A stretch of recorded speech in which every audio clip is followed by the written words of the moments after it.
Date is December 12th, 1995. The survivor is Fela Allon, maiden name Rosenberg. Interviewer is Sandy Jacobson. City is North Hollywood, California, USA. Interview will be in English. I'm Sandy Jacobson. This is Fela Allon. The date is December 12th, 1995. We're in North Hollywood, California. The interview will be in English. Because my eyes tend to wander off. Fela, thank you for participating in the project. Tell me, please, your name and spell it for me. My name is Fela Allon, A-L-L-O-N. Fela is F-E-L-L-A. What was your maiden name? Rosenberg. When and where were you born? I was born in a town near Warsaw. On the way, my parents didn't live there. My mother was visiting her mother, and it was a very hard winter in 1931. I was born on the 10th of January, and her mother, who was a very religious lady, refused to have me born to have her give birth in a hospital, because she said it was dangerous and the children were simply changed, and so on. So I was born at home with what they call in Polish an akuszerka. That comes from French. That's what do you call the lady that midwife? A midwife, yes, a midwife. And my mother had a very difficult, very hard birth. It took all of 4 hours, after which she refused to have any more children. She thought it was much too painful an experience. And my parents were wonderful parents, very warm. They were youngsters. There wasn't much money, but because my father was just starting out in business, and but he was a very special man. Particularly my father was a very, very special man, and he built up a confidence in me that has really stood by me all my life. What was your father's name? Me. My father's name was Shimon. My firstborn son was named after him. But they call him Allon, because in the army they call everybody by their surname. So his wife is very kindly calls him Shimon when I am around. That's about all. And what was your I really name? had, my mother's name was Sosha. What was her maiden name? Her maiden name was Brief. And she was born after her father died, to a household that was very, very poor. And she grew up in, handed from relative to relative, but they were very kind. And in fact, she was quite a spoiled little girl. I thought so anyway. But she was very loving mother, very loving father. And I was brought up in a way without ever having read a book on psychology. They actually used, especially my father, used all the tricks of psychology that one could imagine in those days. So I am as I am, mostly cheerful, sure of myself. Where did you said your father was starting out in business. What did your father do? He started out in construction. He was, before that he managed a brewery where he drove and he did the bookkeeping and he did everything there. But he wanted to spread out, and so just before the war he started a business of his own. And it would have been a success, I think, but the war came. We lived 2 years, we moved quite a lot. My father loved moving from place to place. So we lived in Warsaw under different addresses. And I was always asked to participate in choosing a flat. So that, I grew up with, knowing that I had a say in the matter. I was considered. My opinion was considered and valued. And if it wasn't taken, it was because I was given a reason for it. It wasn't just, oh, what do you know, sort of thing, which I think was wonderful. I will be forever grateful for that.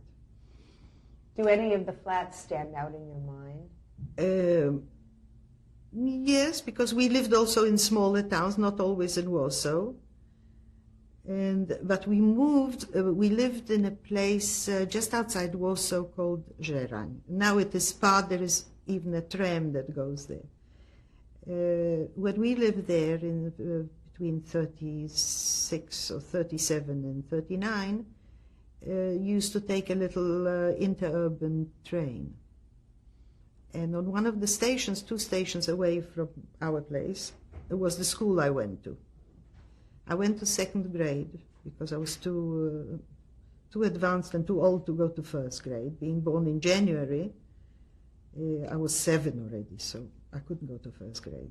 I went to 2nd, and this is actually my formal education, just about stopped there. The rest was private tutors and stuff like that, cramming into me what they could. Was that because of the war? Yes, yes. On the 1st of September, we moved into a new flat on the 1st of September. I remember going in a truck where our furniture was, where we were moving, all the things, and my father said, you know, the war has started today. And I didn't know the significance of that. We moved into the new flat and we had some food prepared that would have lasted us, I think, about 3 months. But my mother's family came from Pultusk, from the town where I was actually born. And they ate everything up because we were 3 people and there were 8. So they moved in with you? So they moved in with us. And, you know, we were just sleeping all over the place and everything. But we suffered from hunger terribly because you couldn't get anything. The town was constantly bombed the whole of September until the Germans came in. And well, you know what? Let's go back a little bit. Let's fill in some more of the pre-war experiences. Yeah. You were very young, but what memories do you have, say, of playing? Do you remember what kind of games or toys you would play? Oh, I had so many toys. My father also, my parents altogether were great believers in toys and books. I learned to read before I was 5. So I was forever reading. I loved reading, anything. And, you know, until today, I just read anything that comes to hand. Did you have any special favorite books or stories? Yes, all the, like the Treasure Island and all the little girls' books, you know, and what's his name? The Count of Monte Cristo was my favorite. I read it so many times and cried. What else? Think of some books that you read as a little girl. Well, like Secret Garden was my favorite. Yeah, no, I don't think I read The Secret Garden. I saw the film now. It's beautiful. What did I read? All the classics, you know, really all the classics that were translated from English and French. Did you play with children in the neighborhood? Oh, yes, yes. I always played. I always found mates to play with, girls and boys, and I was usually the ringleader, you know, and I would be the teacher, and I would tell them where to sit and what to do. Were they mostly Jewish or both? No, both. There was no, I went to a school where there were very few Jewish children. No, you had no problem mixing with non-Jewish children? Not at all. You never experienced Not at all. anti-Semitism? Never experienced anything remotely like it. I was always invited to a, can I do this? Was your, what was your family religious background? You said your mother's family was very Orthodox. Yes, and my father's was even more so. My father was a Hasid till the age of 8. He had side curls and wore black and would eat an apple off a tree because he couldn't tear it off, you know. And then he changed. His mother died suddenly when she was about 47 years old. And my father just moved away from religion. I don't know whether it was the shock of his mother dying. He was the youngest child. Or his father remarried, and he hated his stepmother. He really hated her. She wasn't a very nice person. She liked intrigues. She used to turn the father against his sisters, who were, by the way, wonderful, wonderful people, and whom I met after the war when I came to Israel. They were a very close family, you know, very devoted to one another.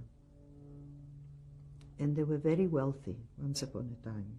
They were, in fact, it was an aristocratic family.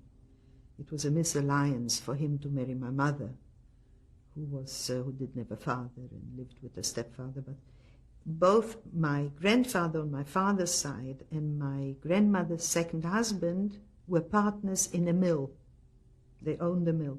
So actually my mother and my father grew up together.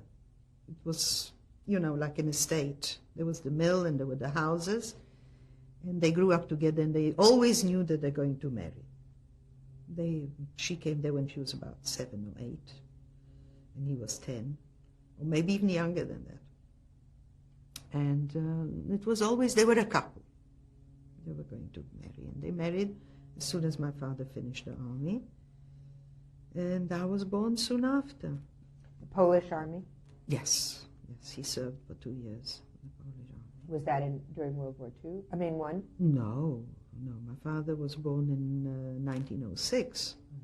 So he served in between the years 28 and 30, because they were married in January 31.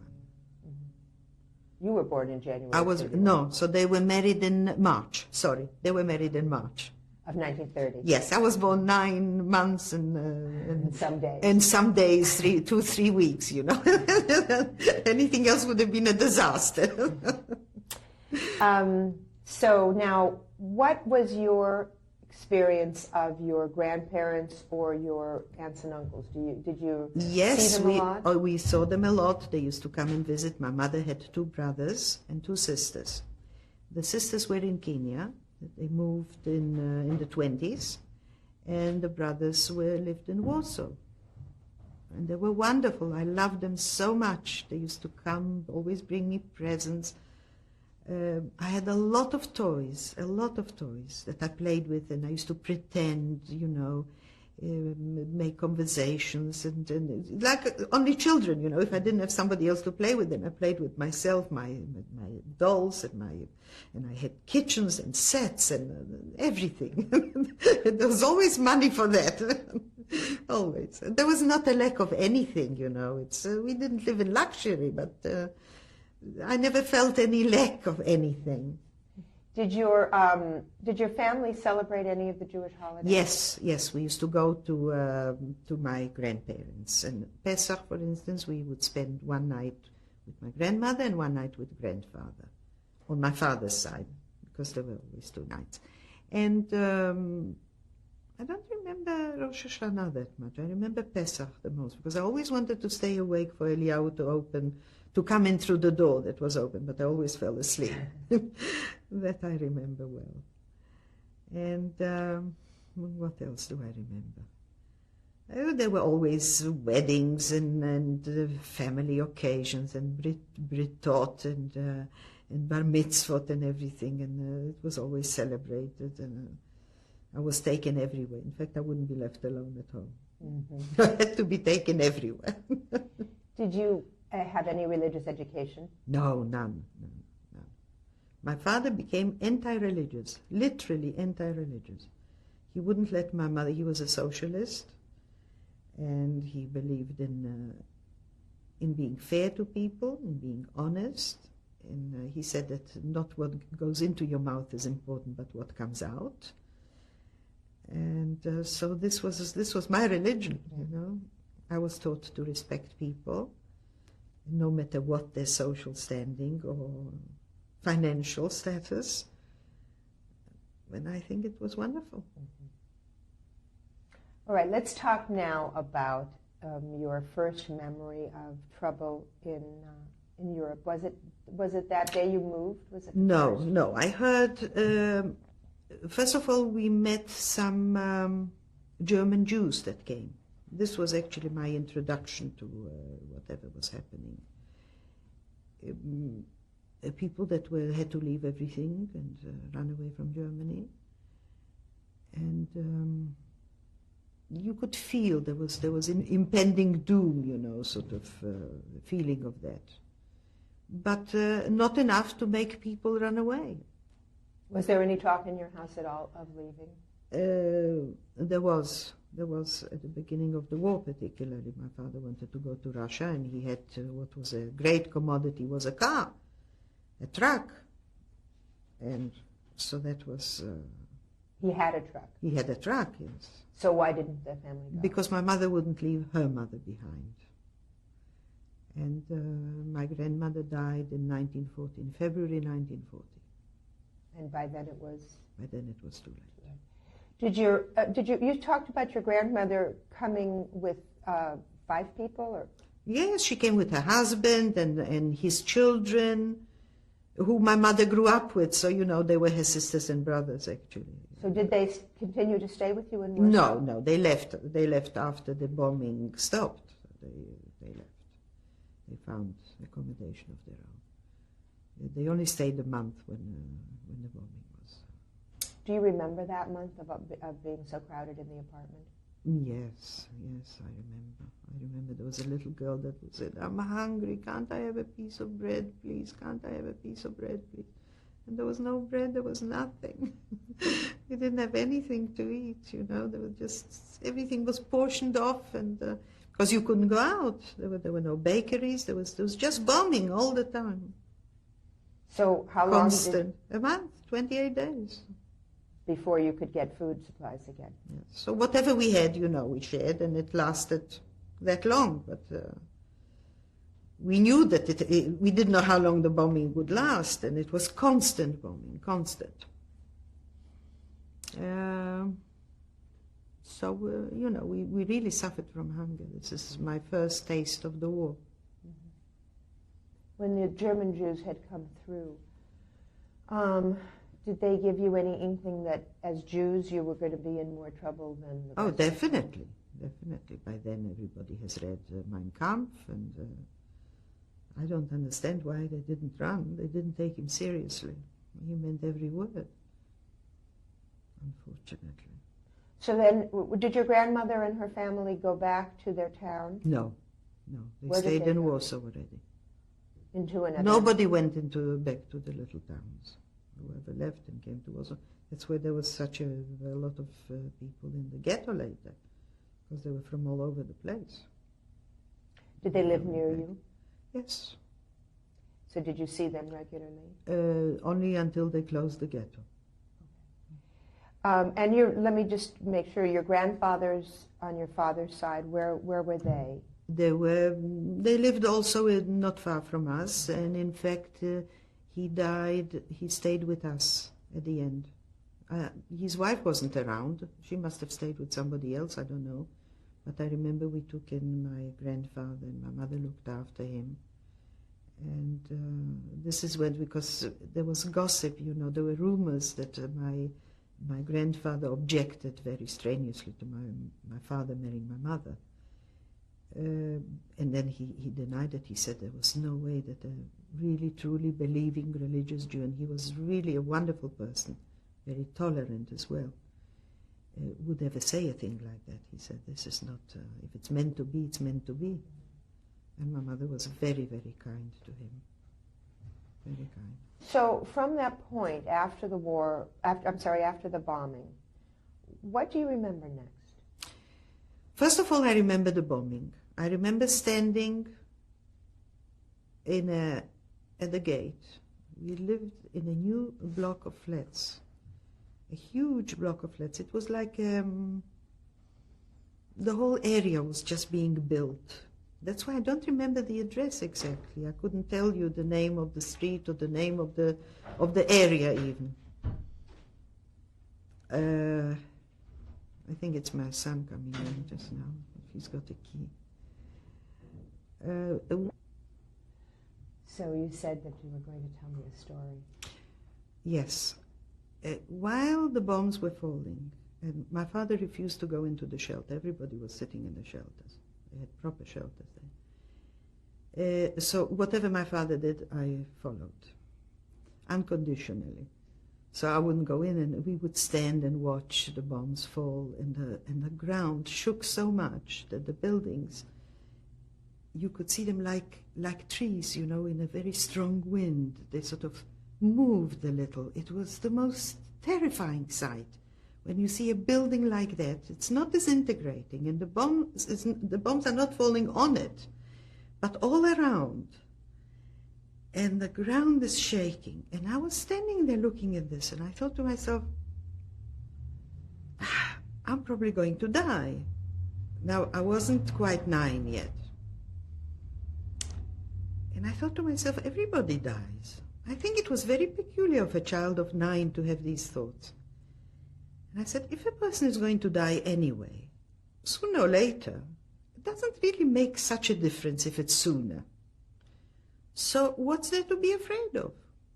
Death means nothing.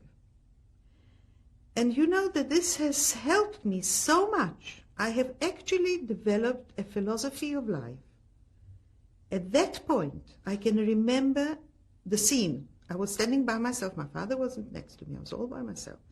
And I was watching these buildings shake. And that's what I thought. And you know that I have never really been afraid of death, except when we had the Scud War, the Gulf War. Strangely enough, I was petrified. The first time in my life, I was afraid of death. I went through the camps. I was afraid of being cold. I was afraid of being hungry. I was afraid of being hurt. But I was not afraid of death, ever. And this I find, when I think about it, you know, as a grown-up, for many years already, I think it was very peculiar. Was your building ever actually hit? No. If the building was hit, it would have... Now, my first impression of the horror of war was when we came out.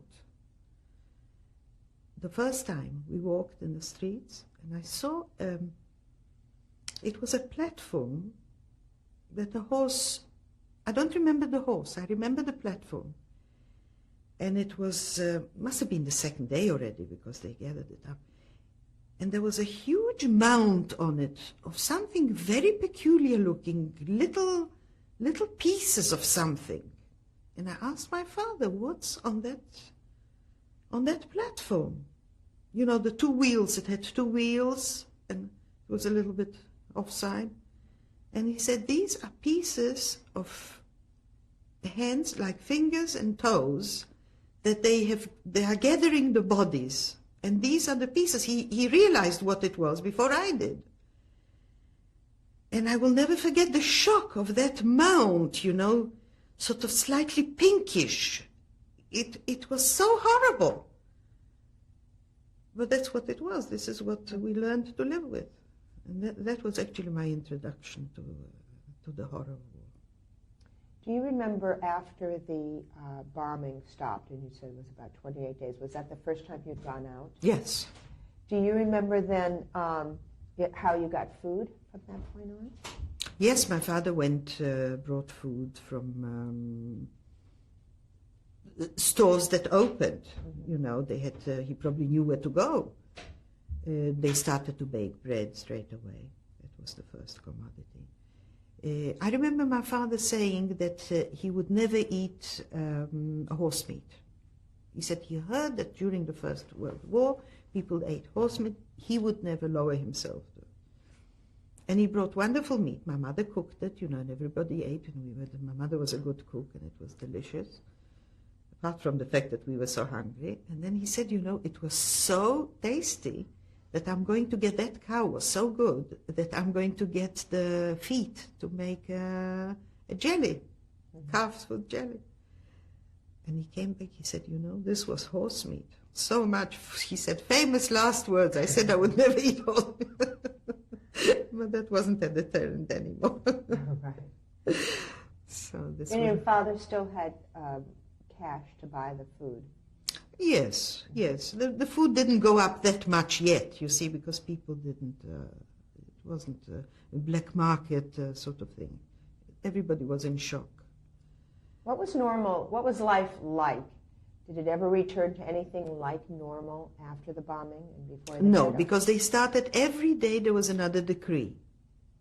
Every day there was something, they put up billboards, with something else. You had to give up your radios, you had to give up your cars, you had to jewelry, all kinds of things. And then quite soon we had to move, we had to change flats with people who lived in the district that was to become the ghetto. Mm-hmm. So this is when we moved to Novolipki 72. It was a modern building. Within the ghetto? Yes, that was, this was, first we had to move, to sort of, they gathered people together. And then they put the wall up. And then they closed the ghetto. In fact, we were not there. I went, one of my uncles lived near Krakow, in the south of Poland. And I went to visit there because there wasn't that much food already, and it was becoming difficult. They wanted to build me up a bit. So I stayed with them for about 2 months. First I gained a lot of weight because there was milk and cheese. And then I started to miss my parents. I lost everything again. I was a rather thin and pale child. I said, it's a pity I don't look more like my mother, who was beautiful. So I said, I've got my father's brain instead. It never bothered me, that I wasn't as beautiful as my mother somehow. Do you remember seeing Germans on the street? Oh, yes. What yes, because we, but it wasn't, in the beginning they were menacing, but not as menacing as they became later. In fact, we had to make our way into the ghetto that was closed while my mother went to fetch me. And because we wanted to come back to my father, to go, they had to be together. Your father had already been moved into the ghetto? No, we had all moved into the ghetto already, but it wasn't closed. You could still come in and out. And this is where my uncle came to fetch me, and I stayed with them. And then my mother came to bring me back. And while she was there, she must have been a few days, they closed the ghetto. Mm-hmm. What was the place like that you lived in? It was a nice house, a nice modern house also with central heating. And my father, who was really a wizard with machinery, built a mill in the bathroom. He just built a mill there. And they used to bring in wheat, and he would grind it. And so we always had bread, which was the dearest commodity you could have, because you could change it for other things and everything. So I was not really hungry in the ghetto.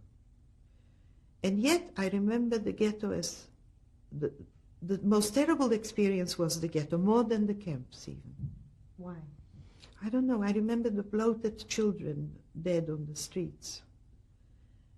And the families begging, and people coming to us to ask for a piece of bread. People who I knew from before that were, well off and everything. They became beggars. And we always shared. We always shared. This was one of the things that was, if you had a piece of bread, you gave half of it away. Did you have people besides your family living in the flat you were in? No. There was just my family. It wasn't a large flat. It wasn't a large flat. But well, hold your thought. We're going to change the tape. You do that the same. Let me ask you a couple of questions about the ghetto. First of all, were your grandparents nearby? Well, my grandmother died before they closed the ghetto. In fact, I remember how she died. She got a heart attack and died the same evening. And I cried. I was devastated. I loved my grandmother. And I couldn't even speak very well to her because she spoke Yiddish. And my knowledge of Yiddish was from my parents talking behind my back. If they wanted to say something for me not to understand, they would speak Yiddish. And this is how I understood but I couldn't really speak. And yet I loved my grandmother very dearly, very dearly. I remember I cried so much at her funeral. It was winter, but she still had a proper funeral, and in fact we went back with my mother to see the grave when we first came back after the war.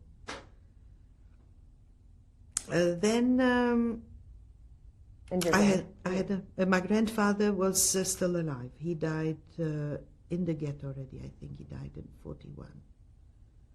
But also before they started to take out the people, before the transport started. Did you go to school in the ghetto?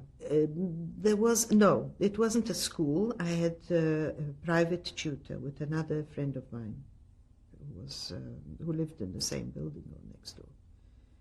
And we were very good friends. We used to. And you know, life, we tried to make it as normal as could be. There were theaters. My father refused to go. But my mother would take me, you know, to see a show, to listen to music, concerts, stuff like this. But all of this was within the ghetto walls? All of this was within the ghetto walls, and before they started the transports. It always became worse and worse, and the noose tightened, this sort of thing. Yeah. What about food? Do you remember how you would get food? Yes, bread? They had like grocery stores, little grocery stores where you could get bread and oil. But I remember meat was always smuggled in somehow. I mean, the wheat was also smuggled in that my father ground. And all this was over and above because we were rationed. So you could get just so much, and the rest you had to buy. Where did you get the rations? It was distributed from the Jewish Council, probably. I don't remember details like this because I didn't have to take care of it. Do you remember currency at all?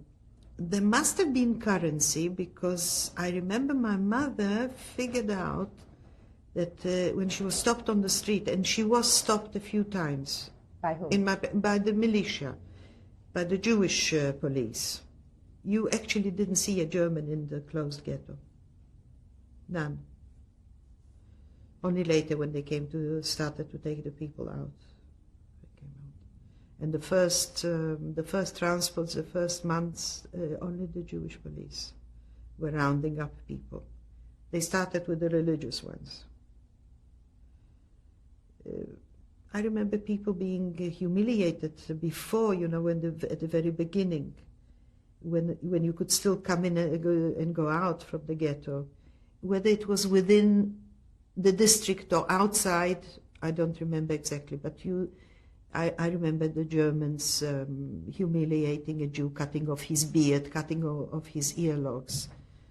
And that's why I can't, I'm terribly disturbed by the fact that the Haredim in Israel don't observe the Holocaust Day, or it means nothing to them. And you know, I find that I became very friendly with the family of a rabbi and his wife and the children when my best friend's daughter became so religious. And before the wedding, we had to go there and spend the night.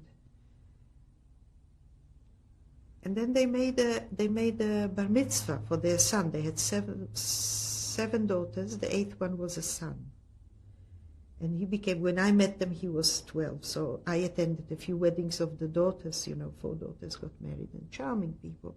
And when I got the invitation to the boys' bar mitzvah, I noticed that it was Erev Yom HaShoah.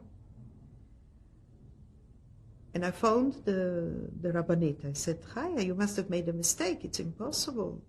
And she said, it's the Erev Yom HaShoah. She said, so what? And as she says, so what, you know, I could see the Jews being dragged with their beards, you know, dragged on the ground, and made to do terrible things, you know, like clean the boots or lick the ground, the stones. And I got off them. I've never seen them since. I cannot go to visit. I cannot have anything to do with them. The so what hurt me so much, you know. Tell me about the Jewish militia. Oh, they were terrible. They were terrible. Now, what kind of Jews were these? I mean, just ordinary Jews that volunteered, and this was their job. But they did it with a vengeance, you know. They were very cruel, very cruel. It was, apparently power has this, you know, even a little bit of power to small people. It's got the effect where they... Were they following the Germans' orders? Yes, yes. And you said that they were rounding up. Was this when the transports had already started? When they started, yes. They started to gather up people and fill transports. They were told that they're going to work camps, that are going out of the ghetto where the conditions are so terrible. And in fact, people were very willing to go in the beginning, until we got rumors back from Treblinka what was happening. You said that they would take the religious first. Why Yes. was that? I don't know. There were always these with a lot of children. And I seem to remember seeing transports like this, you know, people being gathered up. I don't know how they chose the people in the beginning, whether they came voluntarily or they had a certain street that they emptied or whatever. You said your mother was stopped a couple of times. She was stopped a couple of times. You asked about the currency. And she put money into her gloves, into the fingers of her gloves, because she figured out that when you open a bag, in order for somebody to look into the bag, to search it, you had to take out the gloves. So she would take out the gloves and hold them in her hand, and it worked like a charm, because nobody ever thought of looking into a glove. You know, it's sort of automatically, and it's in the open. Mm-hmm. And then they search, they open the powder case and this, and they put everything back again. And, what were they searching for? Were they searching money. for money? Mm-hmm. Why, they just money, take jewelry, it? yes. This is the Jewish militia? Yes. So they were taking it just It's because sort of a they spot search. No, they were probably given orders. I don't know whether it was on their own initiative or not. I have no way of knowing Now, that. earlier you brought up about smuggling the wheat and some meat. Who did that smuggling? The people who wanted to sell it, who risked their lives. Jews or non-Jews? Jews, mostly Jews. Because non-Jews didn't come in that much. But they had connections, because it was brought, you know, sometimes they didn't have to go out. It was brought to the wall. And through an opening in the wall, they would hand it in, give the money, and, you know, these transactions were made like this. But, so inside the wall, there were no Germans or Poles? No. Not officially. Mm-hmm. You didn't see them. So now in the apartment, how long did you live with your mother and father in that first apartment? 1940 to 42, I would say, September, when they started the shops. When the ghetto was practically empty, they started...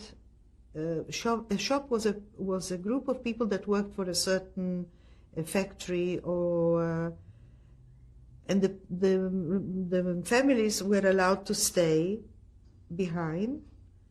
The men went to work and then they came back, and sometimes they didn't find the families because the families were taken during the day. They had sort of spot transports. I remember. I remember being hidden also. My father worked in a place where they cut wood and stacked it. And my mother and I sat inside. I remember the smell of the wood. And it was a feeling of safety somehow, you know, although you were practically exposed, because, you know, they made a hole inside. I remember my mother was very ill. She had a very bad flu. And somebody said that they were coming. I went outside, and I saw a unit of Germans with their rifles and the bayonets stuck in the rifles.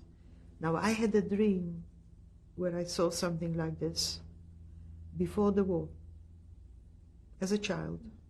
I dreamed that I was with my uncle, the one who lives in Canada now, my mother's half-brother, in a cellar. Because they had a cellar, you know, there was a trap door and you went down a ladder to a cellar where they kept potatoes and cabbage, you know, in bulk. And this is before the war. And I dreamt that somebody opened the trap door. We were coming out, my uncle and I saw soldiers with bayonets and with rifles, and the bayonets stuck into the rifles, and they were looking down at us. And I told my parents about the dream that I had.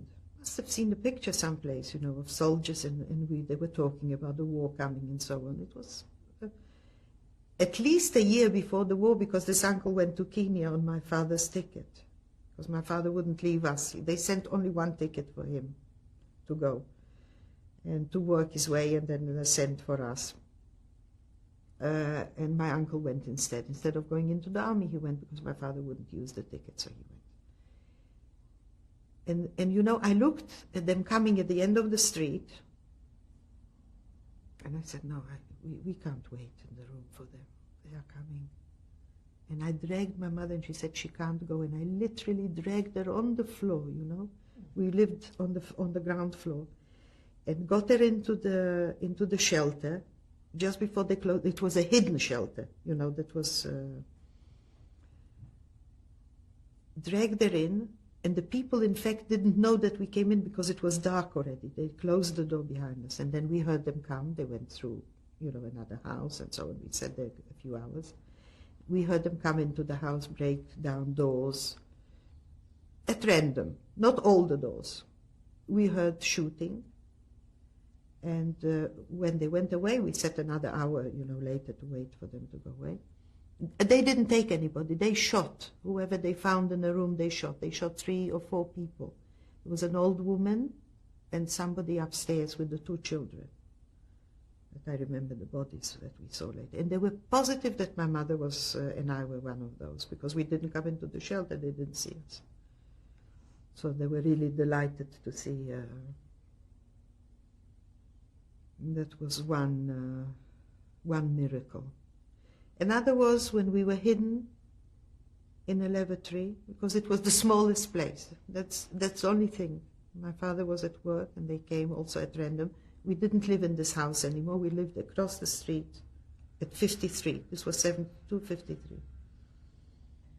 And there was another lady there with a little girl. They lived with us, apparently. I was by then almost 11. I was 11, in fact. And the little girl must have been about 3. And we were all sitting there, you know, like this. And we heard them come, and they broke down the door. We were, I think, on the 3rd floor, 2nd or 3rd floor. And they broke the door. And they came up. It sounds ridiculous, you know, but it's true. And they didn't break our door. They broke across the landing. And they went upstairs and broke another door. We could hear them breaking the door.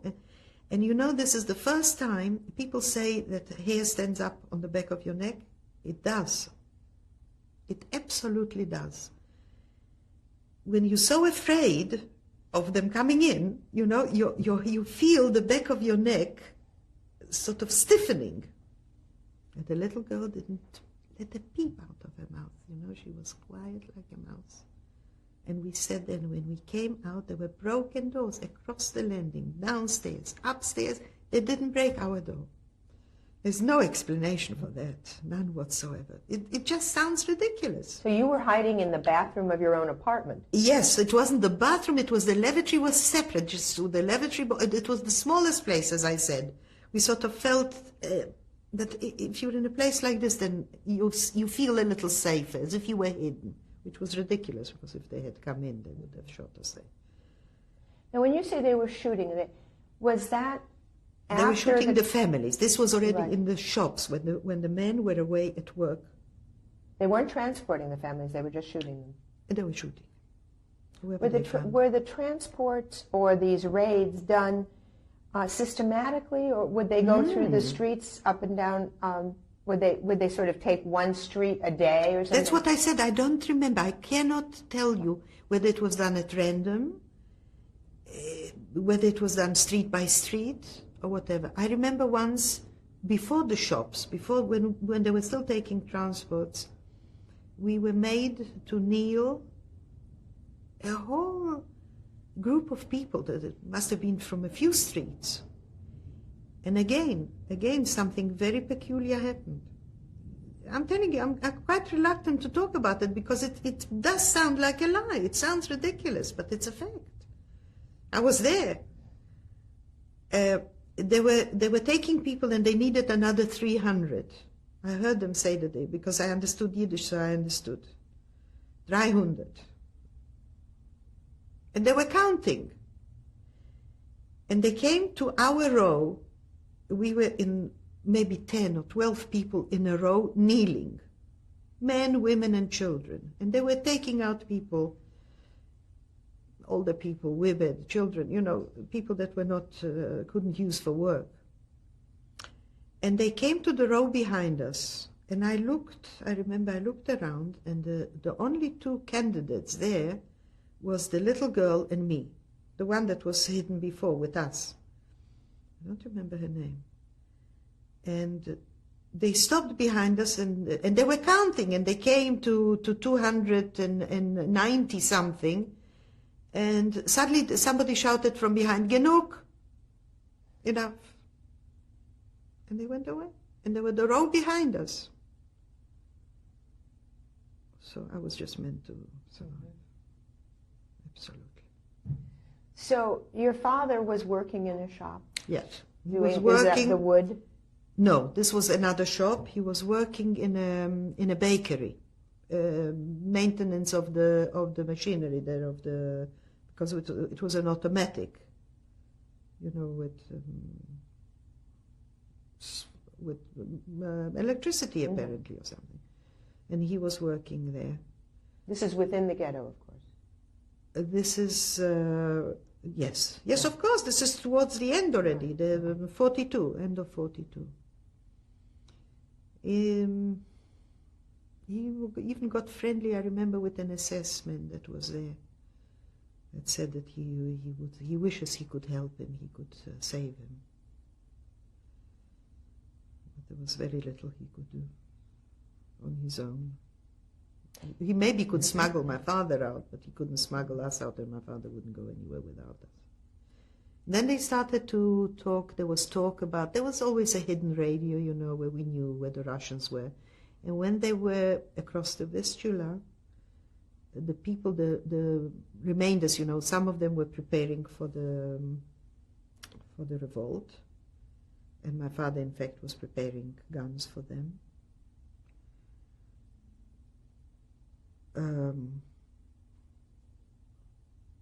He was cleaning them. There were always guns at home. Where did the guns come from? Smuggled in. Smuggled in. Old revolvers and guns and everything. So he would clean it up and repair it and give it. My mother wouldn't let him join. He wanted to join. She wouldn't. She screamed and she cried and she said, "You won't leave me, you'll get killed and I'll be without you, and I can't, and I can't, and I can't." And he didn't. And then we went down into the bunker that was prepared for 6 months. It was hidden. It was part of the shelters because, in Warsaw you could go from one end of the street to the other, either through the attics or through the shelters at the bottom. And they built something that didn't look as if there was a piece missing. We were 2 families there. There was also a cousin of ours that remained, that his whole family went. He was 15 years old. I was 12 and something. There was another incident. You see, the bunkers, some of them had, there was a doctor, there was a dentist, and they knew where they were. So in case of emergency, we could get to another bunker. And I remember I needed a dentist. A terrible toothache.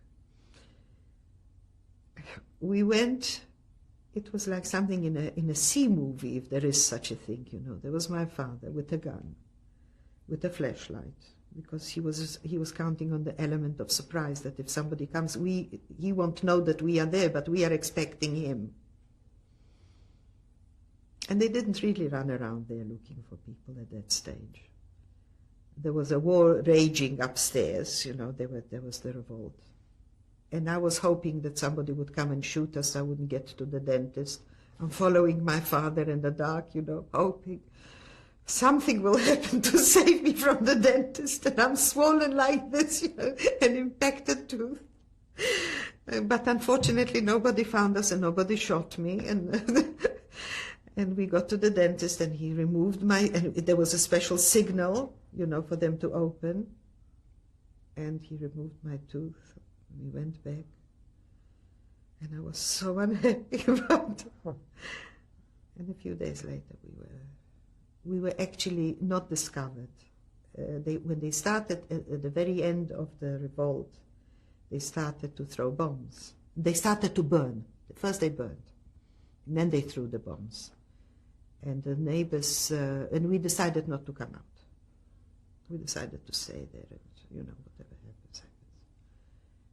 From the smoke, we would have choked on the smoke because it didn't actually come in, the actual fire, but there was smoke. And neighbors in another bunker just couldn't stand the thought of seeing us burned alive or choked to death or something. And they told them there were people there. They told the Germans? Yes. So they took us out, put us against the wall like this. And this, I thought, was the end. Definitely the end. But no, they took us. They didn't shoot anybody there.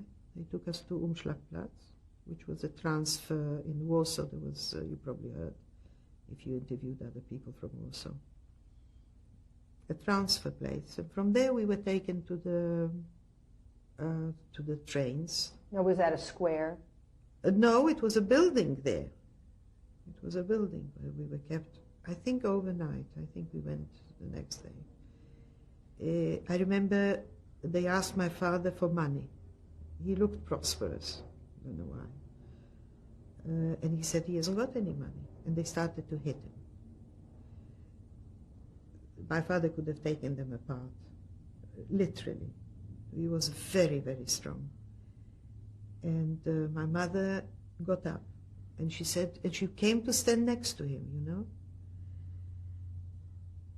It was funny because my mother was such a spoiled person, always, you know, couldn't do this and couldn't do that, and if she ate half a bun, a bite was left on the plate, and yet she was so resilient, she was so strong.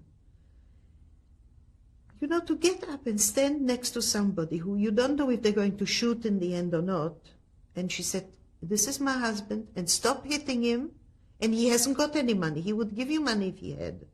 And they stopped hitting him. I think they were so surprised. And she was beautiful. She really was outstandingly beautiful. So we were packed into these trains. I remember water running. Whenever we stopped at the station, there was water running outside, and we were dying of thirst. What time of year was this? April. It was, I think it was already the 1st of May. Of 1942. Of 43. 1943. Yes, and they finished together. Of course, by the time we got to Majdanek, there were quite a few people that died on the way. And do you have any idea how many people were in that car? Oh, packed like sardines. There was standing room only. Maybe you could go down a little bit, but no lying down or anything like this. And there were the slats that you look through, you know, and you see the running water. And you're not hungry, you're thirsty. Thirst is terrible, terrible. And they left the running water, especially. This was a way of torturing. So you were with your mother and father? I was with my mother. When we got to Majdanek, we were separated. My father went with Chaim, my cousin, and I only saw him once again. Only once again. From behind the barbed wire, his head was shaven. He was wearing a striped suit. And that's the last thing I saw him. Where was he going at that point? He was still there. Mm-hmm. He was still there. We were transferred. I think we were transferred before him. Yes. Tell me about getting off the train in Maidan. We got off the train and there was a selection there. There was a selection. And they asked me how old I was. You know that I am not actually 100% sure if the selection was there or on the ramp in Birkenau. Mm-hmm. Because we were taken in and there were other youngsters there, I think. There was no crematorium yet in 42 in Majdanek, which I always maintained, and only when I went to visit and I saw the plaque that it was the crematorium was built in 43 that I realized that I was right. No, but you were saying you got there in 1943. We got there in 1943 and we were given, our clothes were taken away. We were taken to a place that looked like, the showers. But we were really showered, mm-hmm. and we were given other clothes, civilian clothes, taken from other people. And I remember feeling very peculiar. There was something so strange, such a strange feeling, as if I was moving. Something was moving inside me. And I put my hand in here, and I took it out, and the hand was, I've never seen lice before, but it was crawling with lice, but crawling. These are not head lice, that you get normally, These were from poverty and dirt. And I remember the shock of seeing my hand. It was moving, that I wasn't moving my hand, and it was crawling, literally covered. I was literally covered in lice, the clothes that I got.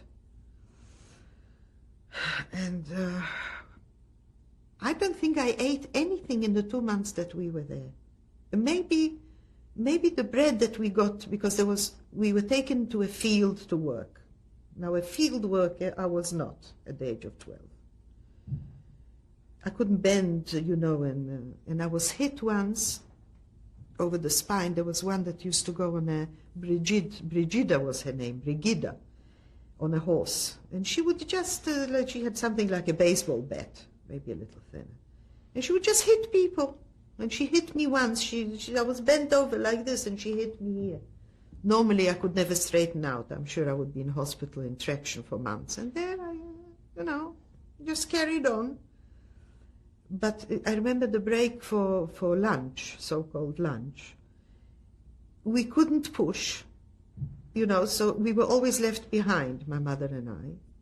It was such a culture shock, apart from anything else. You were suddenly in hell, you were taken, even the bunker was a home, with your own things, even my doll was there. And suddenly the lice were eating me up. And then when we got I remember we got a metal sort of dish with water and something floating in it. And I couldn't put my hand in and take out the floating thing and put it in my mouth. Because it wasn't done, I've never eaten like that. So I didn't know that you just put in your hand, and I drank a little bit, and then it was schnell, because we were always the last. So we had to leave this and go back to work. And this went on for 2 months. What kind of work were you doing in the field? Oh, just...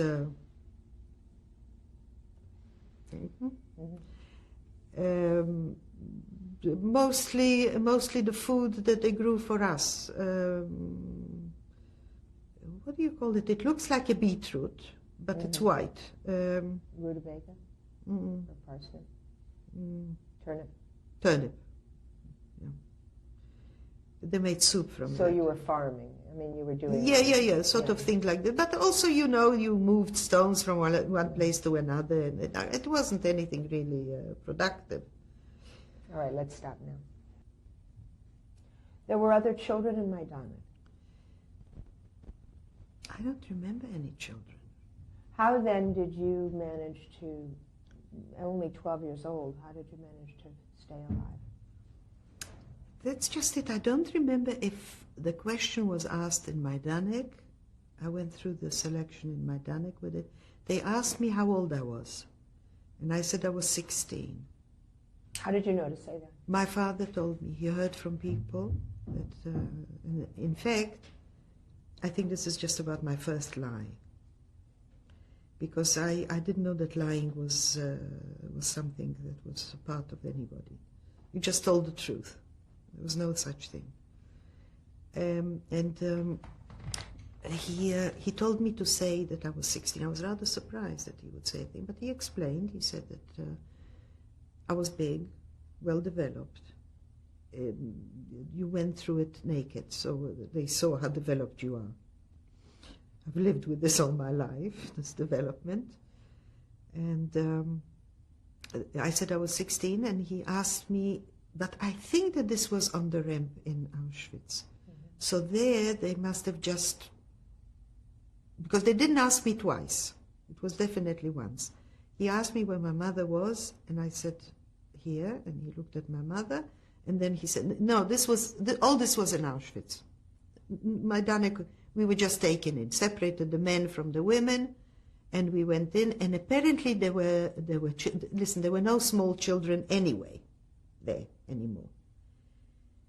Definitely not small children, but like my cousin went with my father, he was 15, and I went with my mother. Here I had another dream. I dreamt that they were taking us to another camp and moving us someplace. And we didn't want to go because then we would be separated from my father, because I knew he was there, someplace there.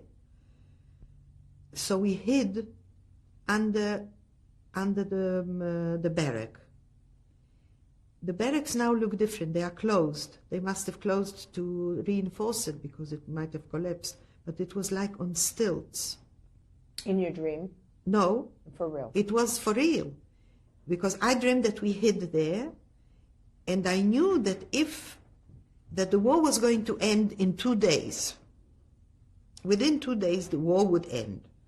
And if we managed to stay hidden there, then they wouldn't take us anywhere, and we would be reunited with my father.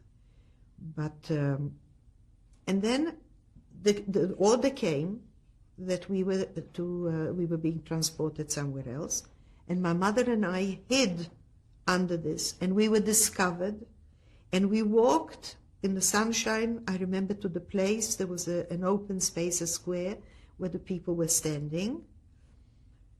And it was exactly like in my dream, except that the war ended 2 years later, and they took us to Auschwitz. I don't remember the train to Auschwitz. It must have been also, but it wasn't so traumatic, because there it was horrible. We were taken out, and there were the dogs and the searchlights, and it was so frightening. And then they asked a question, and they took away all the other, because there were other people there. A transport was 1,000 women. Each one was 1,000 women. How do I know? Because of the numbers. Later, there was one transport. It started with 46, from 46,000 to 47, there was 45, 46, 47, 48, and 49. That was brought from Majdanek. The remnants of the Warsaw Ghetto was brought from Majdanek to Auschwitz. We were first we were taken to the showers again. Now, when were you asked the question as to how old? On the ramp. And you said 16. And I said 16. And they looked and at he your looked mother. at, and he asked me, where is my mother? He looked at me, he looked at my mother, and he waved to the right. We were taken to the showers, shaved. Our heads were shaved. And I got into a terrible panic. I thought I will never find my mother. I will never recognize her, because everybody looked the same. Suddenly, everybody looked the same, with their heads shaven. It is such a transformation, you know. It is so, people look so different. Unbelievable, you know, really unbelievable. And I started to look. She had a brown pair of shoes that she was given in Majdanek, I remembered. And I looked for the shoes. I stopped looking at the faces, I looked at the shoes, and I did find the shoes and ran to my mother. Then we were taken to a barrack. We were given striped clothes and taken to a barrack and put in rows and alphabetically tattooed the number. Since my name was Rosenberg, I was towards the end of the transport, terrified of the pain and whether I was going to behave okay. I was going to scream or faint or make a scene, because some did. So when my turn came, we were not in the same row, my mother and I. That's why her handwriting was different. Her number looked completely different, and she had a 30 at the end. I have 27, she had 30, not 26 or 29. When my turn came, it didn't hurt. I mean, it hurt, but it was nothing compared to what I feared and expected, because it took quite some time from A to R. So we got this, it's 100, I remember I counted the dots, because there were very clear dots. Now it's all together. There were 113 pricks of, the needle that went in and out. Together with the triangle was 100. What is the triangle? Yeah. Why? The triangle was a sign for the Jews, because everybody was tattooed. Then the Hungarian Jews in 1944 already had an A, and they were tattooed here. It was later. It was a terrible time, because they were burned alive practically. They didn't have enough gas to go around, so you could hear the screams. We were put in quarantine for 2 weeks, jammed into a barrack that had enough room for 400, would have been quite full. And there were over 1,700, something like that. Terrible conditions for 2 weeks. Were you given uniforms? Yes. Everything was taken away. We were given uniforms. Was the uniform as bad as, in terms of lice, as the dress at Maidan? No, not as bad. But there were lice. And after 2 weeks, there were 200 or 250 women who were chosen to go to work in something that was called the Canada, which was the best place in camp to work at, because it was segregating the luggage, the suitcases that came, not the clothes that were taken off the people, but the suitcases. And you could always find something there. First of all, you would find a piece of soap that you smuggled into the camp later. You could get a pair of knickers to change. Stuff like that. It was very important. I think you could also find something to eat. Sometimes people brought sausages or something like that. It was taking your life in your hands to smuggle it in, because if somebody was caught, he got the beaten 25 times in front of everybody watching, and not many people survived. Some, in fact, went mad. There were all kinds of cases. So we were chosen. We were amongst the 200 or 250 that were taken to work in Canada. The block was better. The block that we lived on was cleaner a little bit. Now, was it a different area, this part that was referred to as Canada? No, it was out of the camp. Oh, it was out of the camp. Yes, it was out of the camp. And then I got ill. I got malaria. We came there in beginning of June, I think in July, because it was still in summer. I got tropical malaria. A day you are ill, and a day you're just weak from being ill the day before. You know what malaria is like.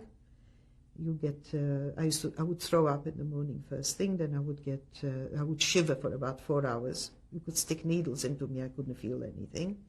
Then I got very, very high temperature for a few hours. The temperature would go down, and no other symptoms until the day after. Next day, nothing but terrible weakness. And after about, but before that, they decided it was too far for me to walk to Canada to work there. So I was given, a capo took me on a unit that cleaned offices. It was near. I already got, people started to treat me. Even the block Älteste was a terrible bitch, terrible. She really was horrible. She would hide me and risk her life just to hide me, so they wouldn't find me if they came as a spot check or something, if anybody remained in guard to work.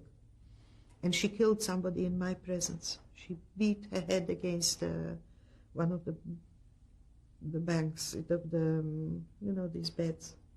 Mm-hmm. Why? Because she remained, she hid. She hid. The woman couldn't go to work. She was sick.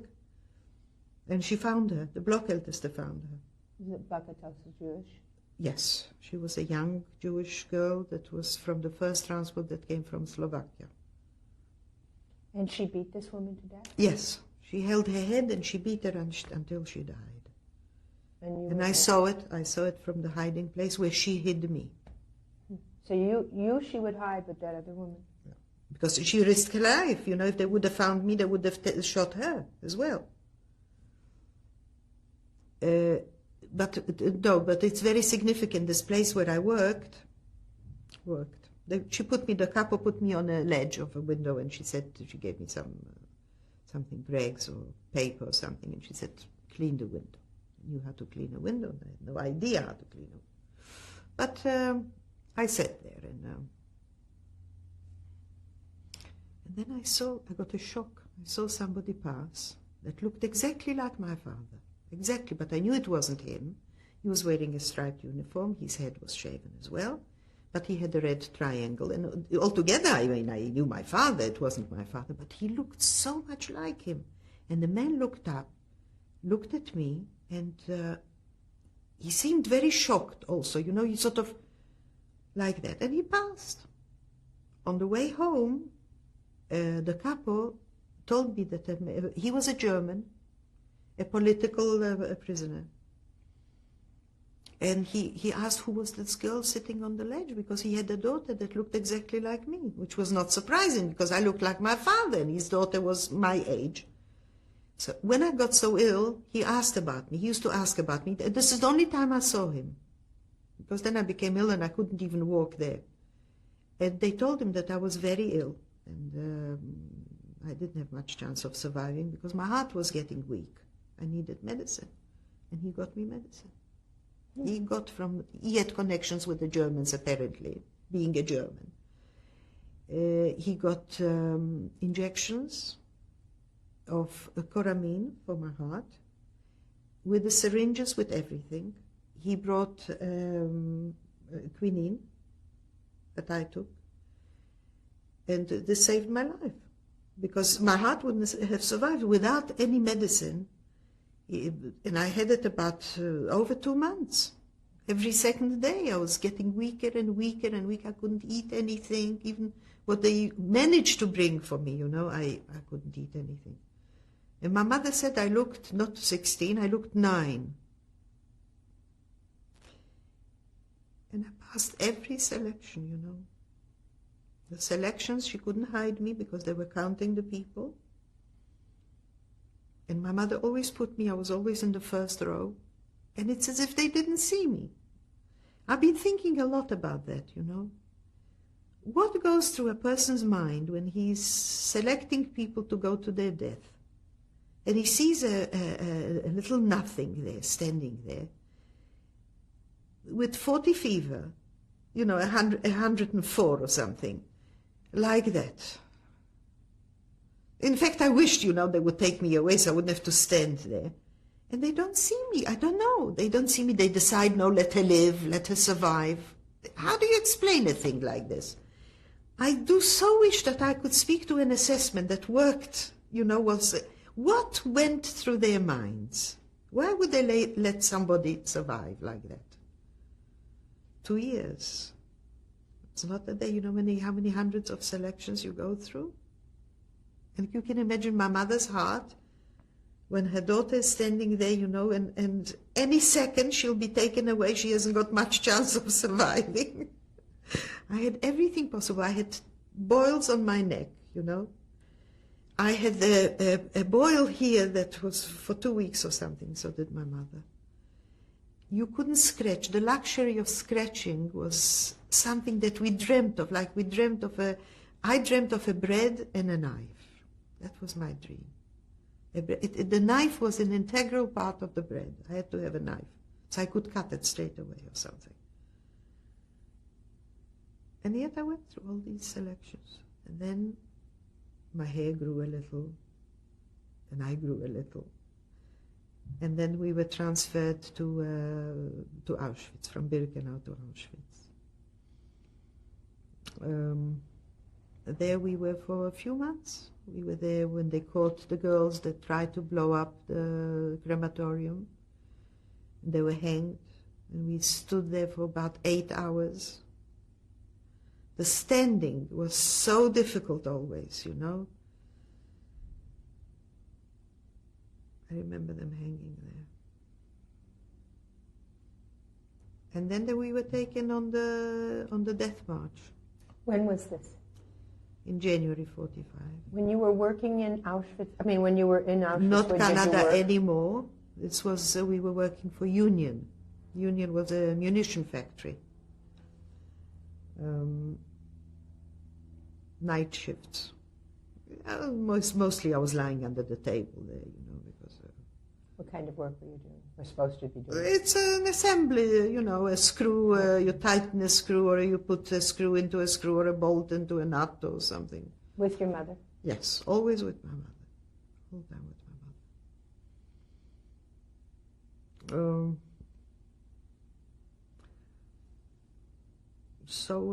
And then, yes, we were taken to Germany. All right, let's go back to...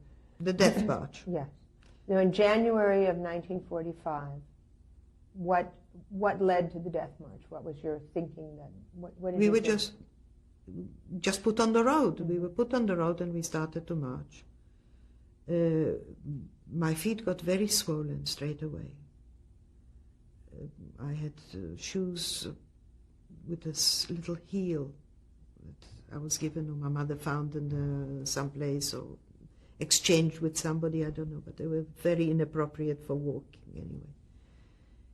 And on the second or third day, I said, I decided I couldn't walk anymore. I made up my mind. Was the snow? Were you walking in snow? Yes, snow and how. And people would sit down and they would shoot them. And we just kept on walking, you know, you didn't stop. Whoever sat down, the guard that was walking alongside would shoot.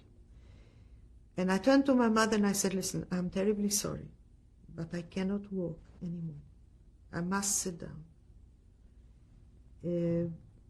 Nothing in life will ever pay me back for this walk. I cannot take it, not another step. I simply can't. And she said, the only thing that, you know, one could say, she said, okay, I can't argue with you, because if you've made up your mind, you made up your mind. But you must promise me one thing. You let me sit down first. You can't expect me to see you killed. I don't want to see it. I'll sit down first, and then you can sit down. So I walked, and we got to the train station, and then we were piled into a train that was open, because it was winter, so it was open. You know, only half kettle trains that were half. How many people were on the death march with you? Oh, I don't know. No idea. No idea. You were now 14 years old. I was 14. In fact, I have got a birthday card that 3 ladies that were together with us wrote in German. They were Germans. I don't remember them at all, but I've got the card, and it's colored. How they managed to find colored pencil or something. On one side, there is I would like this to be preserved, you know. I really would. It's got a poem on one side, written in German, and the other side is got a little basket with flowers, colored flowers. It's incredible. You have that in Israel? Yes. I've got it in my drawer. I wanted to take it either to the museum, the Yad Vashem, because it's a document. It's how many people have got a birthday card written on the 10th of January 45. And it's a very optimistic, because we didn't know about the death march. We thought, we knew that the war was ending. Something always came in, some news. So it was a question of already a hope, because until then, we were people condemned to death. So there was not even any room there was no struggle or anything.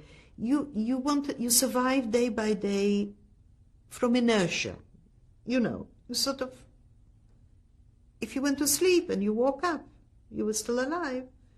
So, and you managed to go through another day, so another day passed. But that's about all.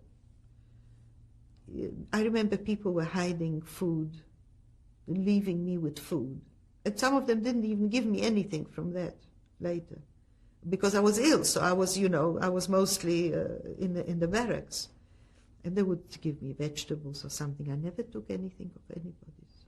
This is how I was brought up. So you don't take something from somebody. And my mother had a toothbrush in Auschwitz. She said, as long as you live, and I managed to get one, we had it until the end of the war. It went on the death march. It was in the first camp. It was in the second camp in Malchow. In fact, in the last camp, I lost it. On the way, we had a washroom there was a lot of water. It was very clean, the last camp. They just didn't feed us. We had another few days to live. We would have starved to death. But I remember I lost it, and I came, and my mother's reaction was, if you think that you have survived the war, I personally will kill you now if you don't find it. And I crawled back and I found it in the sand. But I found it. And this was my mother. She said... So this was after you'd been transported in the cars, in the cattle cars? Cattle cars, we were transported to Ravensbrück. Okay. Is that where you lost the toothbrush? No. In Ravensbrück, we were only 2 weeks. It was horrible. It was horrible because we were packed into the beds, the bunkers there, 4 or 6. And, every time anybody touched somebody's foot, everybody had frozen. I still have frozen, parts of my toes that I don't feel it's dead. But then, anybody that touched anybody's toes, they would let out such a scream. So there was so much moaning and screaming there all the time. It was just, like a hellhole. Unbelievable the whole time, because everybody had frozen and swollen feet. So we were there 2 weeks.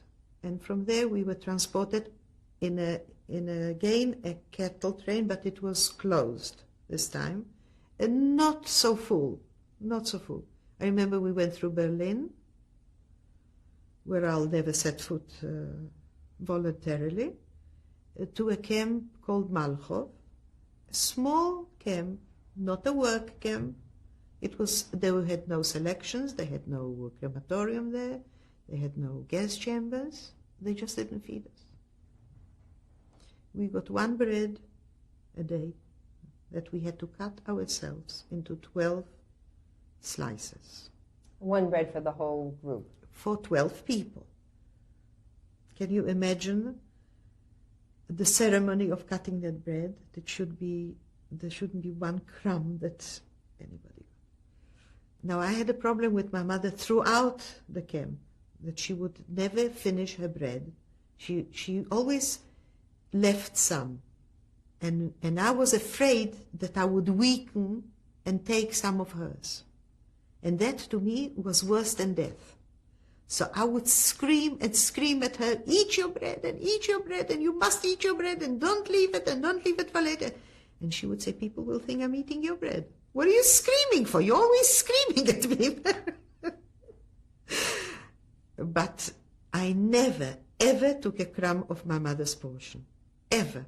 And that the proudest thing in my life is that. Bar none.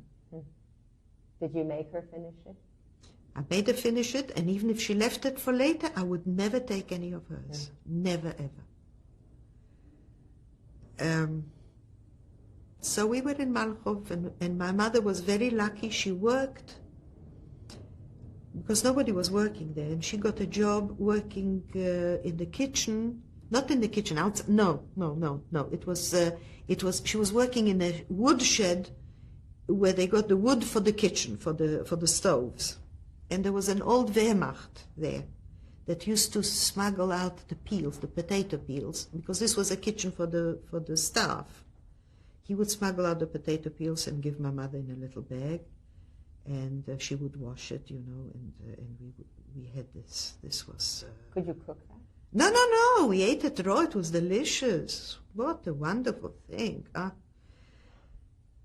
And I remember somebody called Mala that was with us in Auschwitz. She was in another barrack in Malchov, who came to our barrack. And my mother offered her some of the peels, and she refused to take.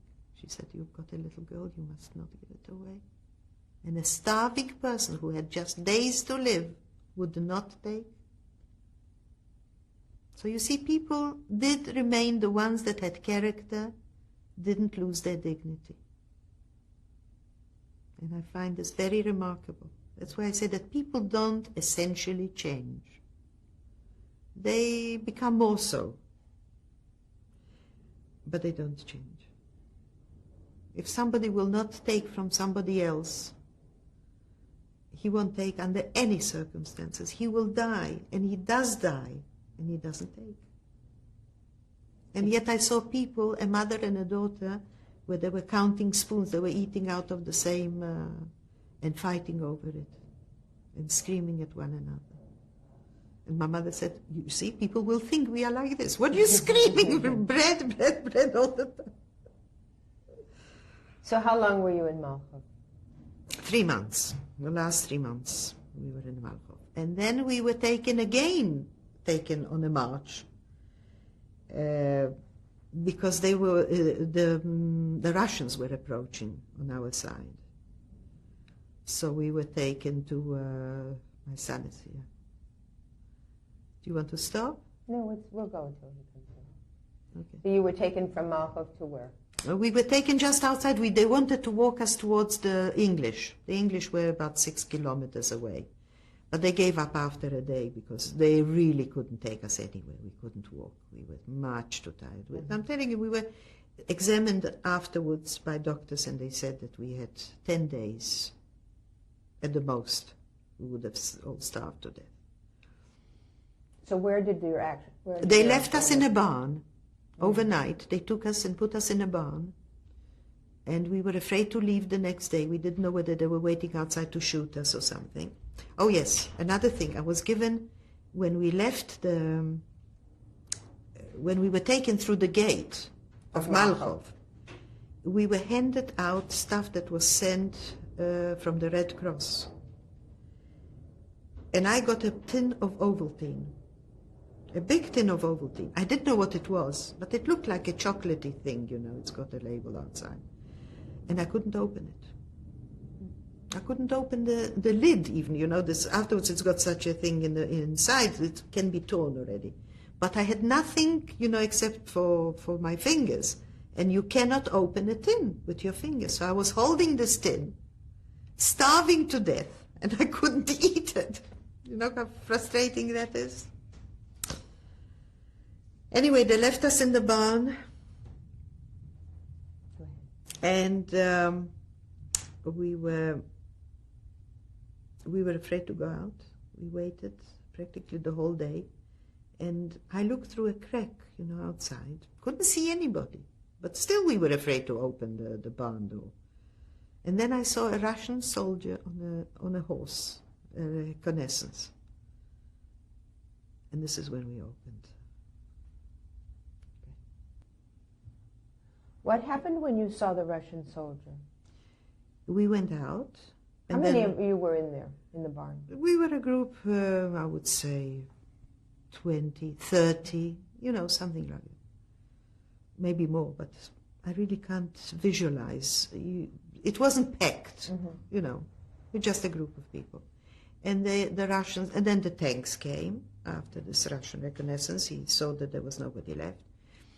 while we were walking towards that barn, the few hours that we walked there, we saw passing us were German civilians with little wheelbarrows or whatever, just carrying whatever they could grab, because they were so afraid of the Russians that all they wanted to get is to the Allies, to the Americans, or the nearest were the English there in that particular place. So when we were taken by the Russians into the village, because the barn belonged, it was outside the village, with the village square and back of the beyond. We were taken into a house. We were given a house, my mother and I, and we tried. The only thing I could eat was half a potato. That was all. I couldn't eat bread. I didn't need a knife. I couldn't eat anything. Half a potatoes, and quite a few people died there because they started to eat and they couldn't take it and they died. You were put in a German's house that had left the house. Yes, a German house. In a village, in a small village. It was thatched roofs, even I think maybe, or whatever. But it had everything in it. It had bedding. It had food. It had chickens outside and a cow probably, or maybe not in this, maybe in the next one, whatever. I stood a lot with my back to a cupboard that was filled with food. That was one thing that I liked to do. So it does have its effect, Another one was to walk out and to walk. Every day a little further. And not to see in those days, if you would have asked me if I would prefer to sit in jail, be put in jail, say, for a couple of years, or be shot, I wouldn't hesitate to tell you that I would rather be shot than to be jailed. Why? Because apparently the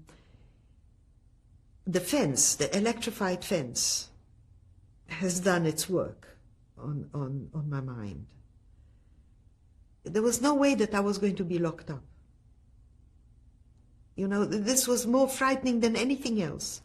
And I would just walk in the field and walk a little bit further and walk a little bit further. And I find it's a syndrome. I talked to somebody who sat in jail for a year and a half. And I asked them if they felt the same way, and they said yes.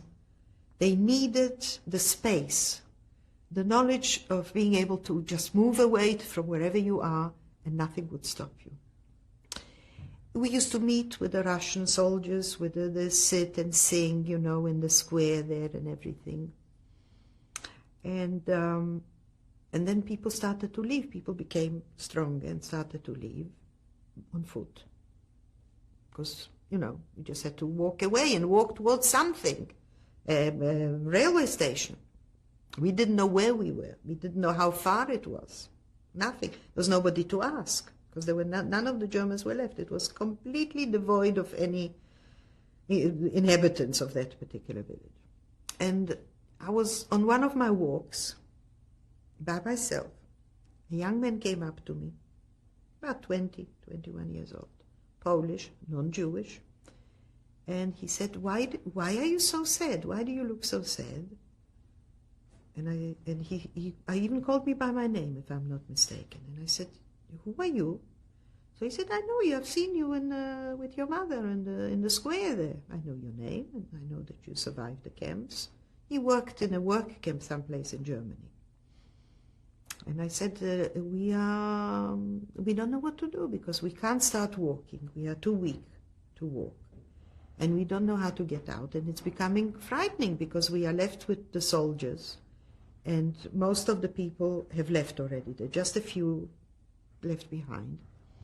And to be with soldiers for 2 women, is very frightening because they get drunk and then they don't know, they don't care.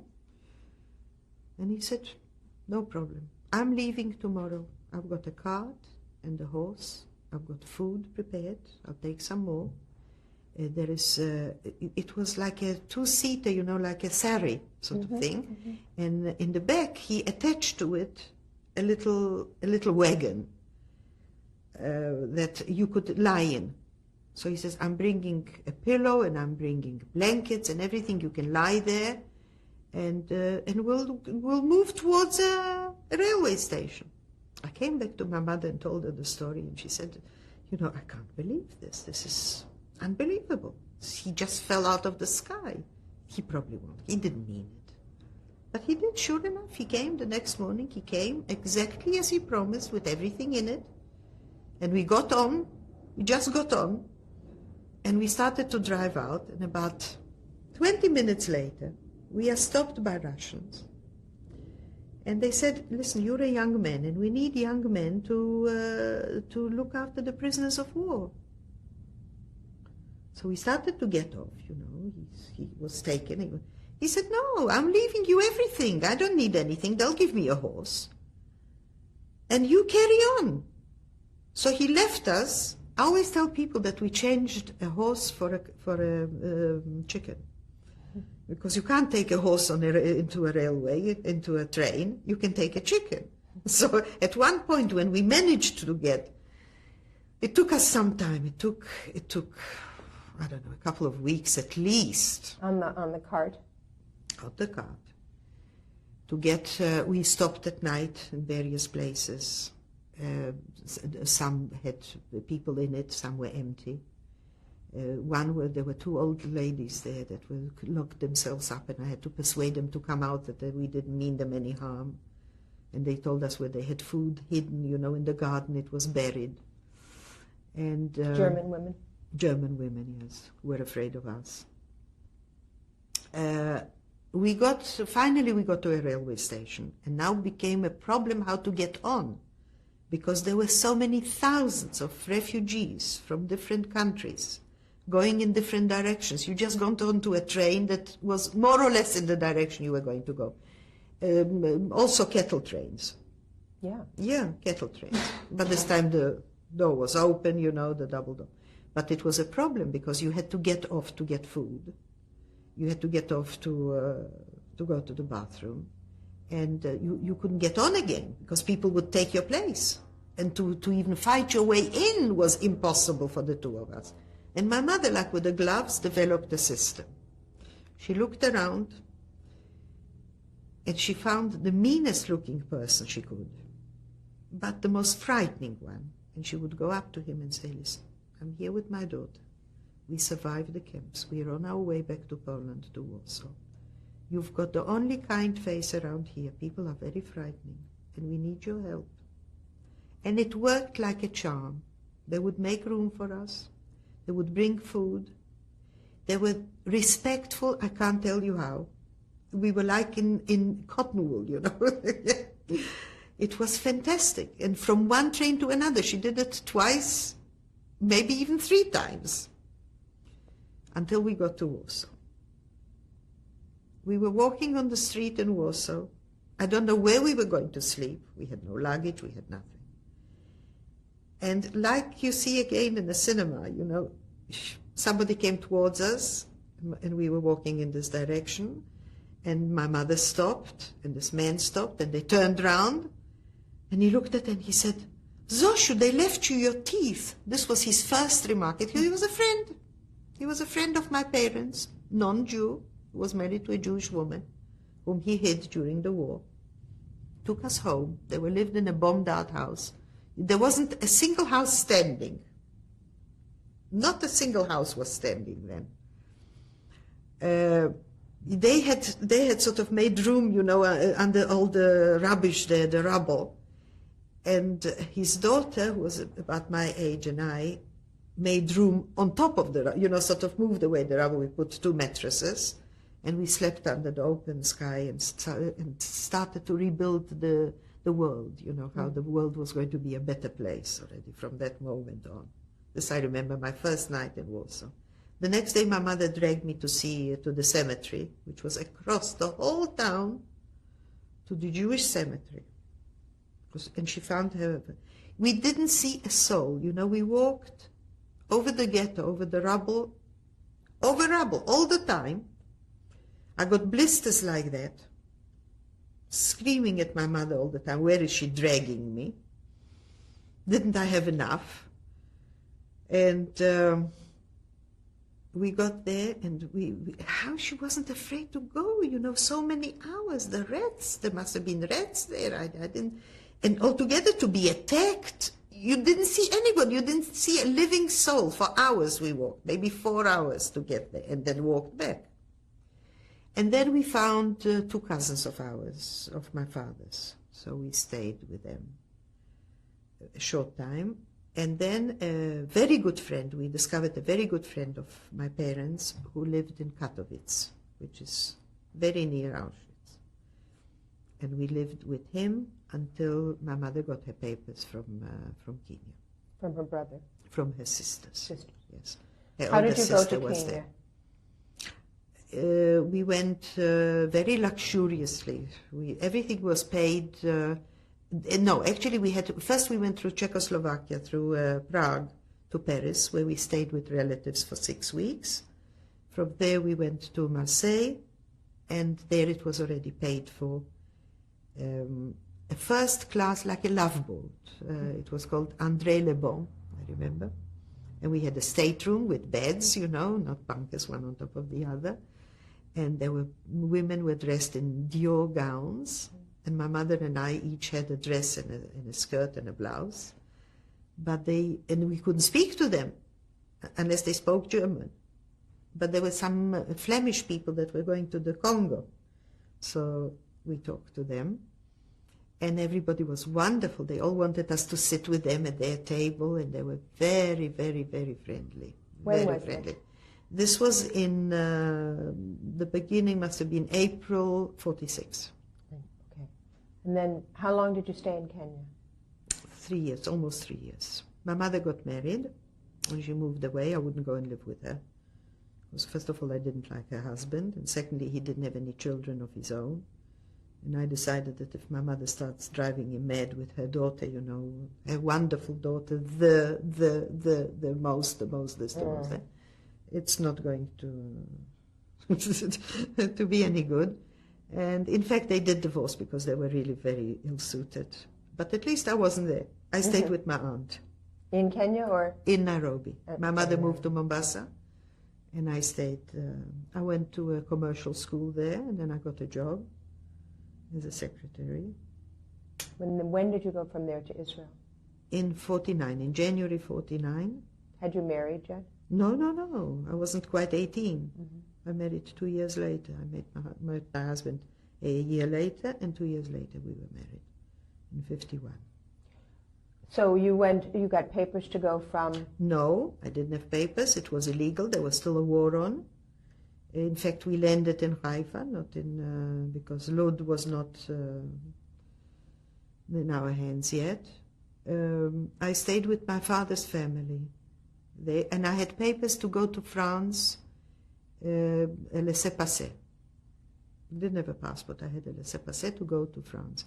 And in fact, the plane was not full of people. There was only the family, my best girlfriend, Hannah Tates then, now Schäfer, who came with her father, her mother, and sister, and me, and a double crew, South African double crew. And we stopped over on the way twice, once in Khartoum. I mean, they stopped in Kenya once, Khartoum the second night, because it was a Dakota, just a small plane, not a jet, of course. And then we stopped in Tobruk, which was a British RAF camp.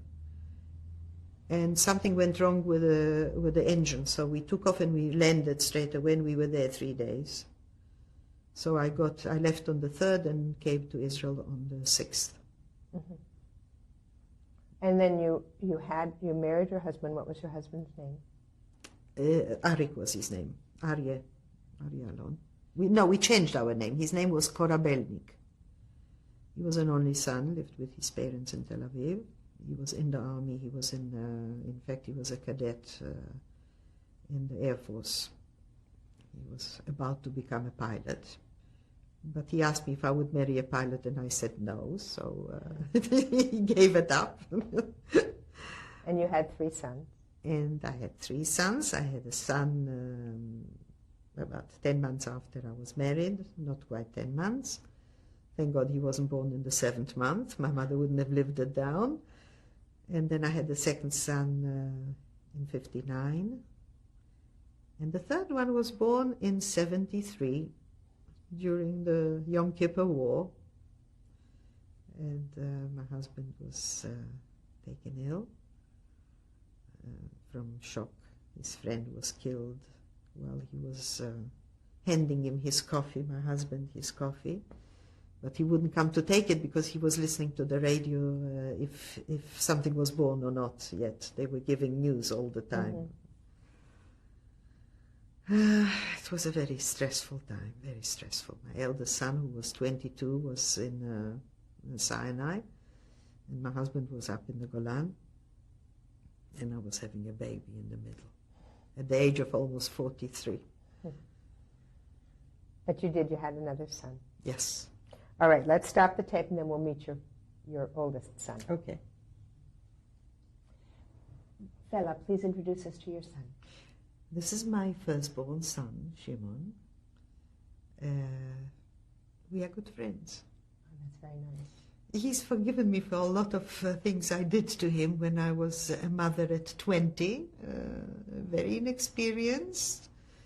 And my goal in life was to make him tough, I would say, even, because it was after the war, and I thought that children should be able to survive, apparently. I wasn't quite conscious of it. But I think he had quite a raw deal. I was much nicer to the other children. Do you see it that way, Shimon? Not anymore. What do you know of your mother's history in the camps and all, the ghetto? Well, not in details, but I know what she went through. And I actually shot a movie in Poland just before I came to the United States. And because I knew what my people went through and what my mother went through, I came to her and I asked her if she thinks that I would be able to, comprehend what I'm about to see there. She said, I think it's going to be a great experience for you. So I couldn't understand what she's talking about because, growing up in Israel, in a free country, it was a little bit far away from me as far as feeling what those people went through, for real. And the first time I really realized what they went through was when I went to the camps, when I went to shoot a movie in Poland. It was only 6 years ago. I think since then my attitude changed towards my mother as well. It helped a lot. To understand why she wanted you to be tough. Yes, of course. And you have For the same reason I want my son to be tough, under different circumstances, obviously. I remember he told me how he couldn't... the biggest shock was to think of me not dressed, because he was there in December as well, in January. He went through the winter there. And he said in the beginning he cried. He was so well dressed, he had a down anorak, and he had special shoes from Switzerland that were snowshoes. And he said, how can a person survive, a girl of 12 particularly, not dressed without anything he didn't even know half of the selections that we stood naked in the snow. You don't catch a cold, You don't.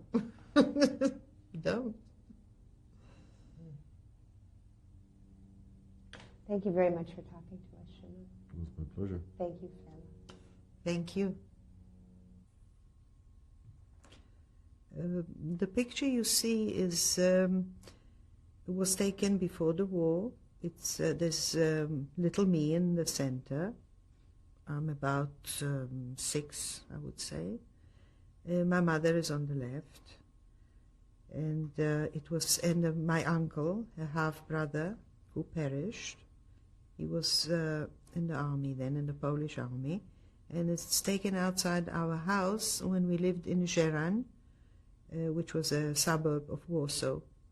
What is your mother's name and your uncle's name? My mother's name is Sophie, and Zosia, she was called in Poland, and my uncle is Feivel. Their last names was Rosen. No, his last name. My mother's name was Rosenberg, of course. This was my father's name, her married name, and this is her half brother, different fathers, the same mother. His name is Makaz. He has a brother living in Canada. Okay, so This is a picture of my husband. I would say months before he passed away, in '89, at the age of 59. He wasn't quite 60 yet. what was his name? His name was Arik. His official name was Arye, but we all called him Arik. And we were married 40 years. Where was the picture taken? The picture was taken, he worked for IBM, and I think it was one of the meals they had together, or it wasn't at a party, because he's not dressed for a party. So it's such Tel an Aviv? impromptu, yes, in Tel Aviv, just a few months before. This is, in the middle is Yuval, my middle son, who is now 36 years old. He was born in '59.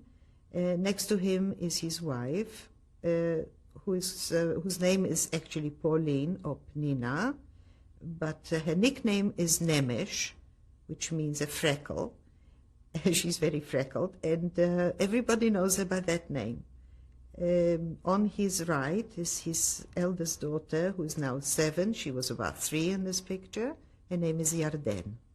And the picture was taken in Israel? The picture was taken in Israel, in Jerusalem, in her mother's flat. I was there. Okay. This is Yarden as she is now, Yuval's eldest daughter. And so how old is she in this picture? 7. And this is 1995, the picture was taken? Yes. Okay. This is Yuval's second daughter, Oren. She's 4 years old. This was taken just before I left now. 1995. On the strip, 1995. In Israel. Yeah.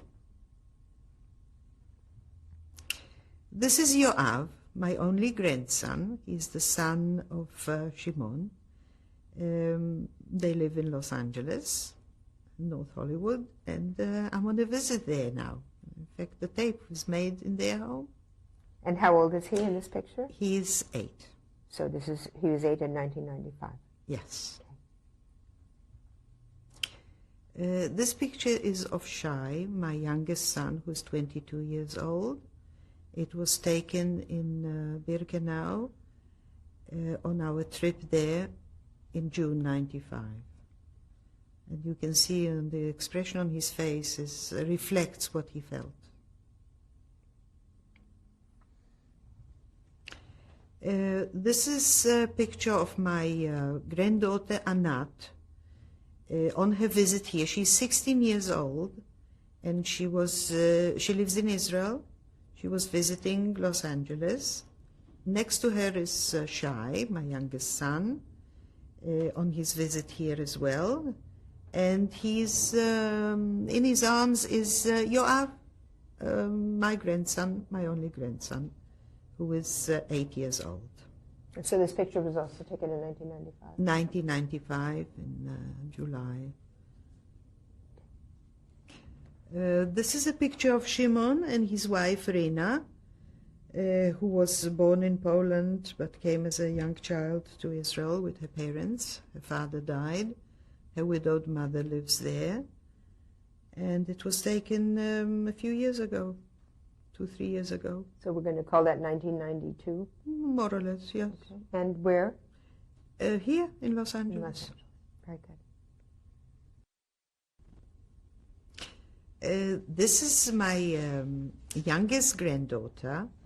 She's the daughter of Yuval, his third daughter. Her name is Rotem, and she's about a month old in this picture. She was born on the 1st of July, 95. And so that picture was taken in Israel? And the picture was taken in Israel.